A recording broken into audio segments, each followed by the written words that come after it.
السلام عليكم ورحمة الله وبركاته. جيتكم بتحضيرات ديال رمضان. الله يبلغنا رمضان إن شاء الله، لا فاقدين ولا مفقودين.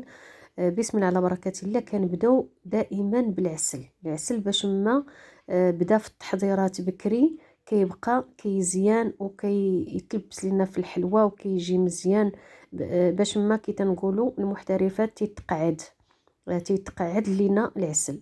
هنا عندي 4 كيلو ديال سنيده. هاد الكوكوط يلا هزت ليا 4. المهم باقي غنصاوب واحد اخر وغنصاوبو معكم بطريقه اخرى، نعطيكم جميع الطرق. فات ليا العام اللي فات صاوبتو معكم عادي فوق البوطه بلا كوكوط بلا، هذا سريع.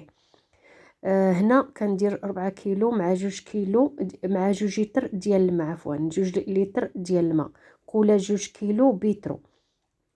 كنخلي في الكوزينه وقت ما دزت كنحرك واحد شويه، تنحرك حتى تذوب ليا سنيده مع الماء. وحتى اللي بغى يديرو ديريكت هكا راه يديرو، ولكن هذه طريقه كتعطي نتيجه زوينه. ها اللون اللي ملي دابت سنيده مع الماء تيعطينا هذا اللون بني. كنشعل عليه، هانتوما تتشوفوا اللون اللي خدا ليا ودابت سنيده. كنزيدها هنا. غادي نحضروا معاكم بالليمون والحامض. العام اللي فات حضرنا غير بالحامض، وهنا غادي نحضروا بالنسمه الليمون والحامض. درت ليمونه كبيره وجوج حامضات. ومن الاسرار اللي تينجحوا العسل هو يكون الحامض كتير.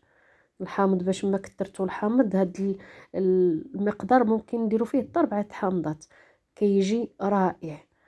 هنا غادي نسد عليه ان شاء الله. وملي تصفر ليا الكوكوط غادي نحسب ساعه الا ربع. ساعه الا ربع صافي كنفتحها. الا لقيتو باقي شويه ما خداش ليا اللون اللي غادي نوريكم، كنشعل عليه شويه يغلى.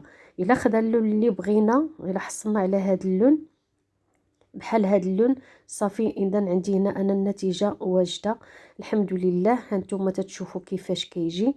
والعسل باش تعرفوه ناجح كتهزوه هكا بالمعلقه ولا بالمغرفه تيشد لكم خيط واحد ما كيتقطعش، تما تعرفوا العسل راه ناجح معكم. بحال هاد اللقطه هذه ها هي صورتها لكم باش تشوفوا ملي تيبقى هكا العسل ما كيتقطع حتى تيسالي من المغرفه اولا المعلقه، وكيولي لنا الحامض لونه بني بحال هكا وعاقد. اذا صافي وجد عندنا العسل، ونحطوه ونخليوه كي تنقولوا حنايا يتقعد. العسل يتقعد، تنخليوه حتى يرتاح، عاد تنبداو به الوصفات. والسلام عليكم.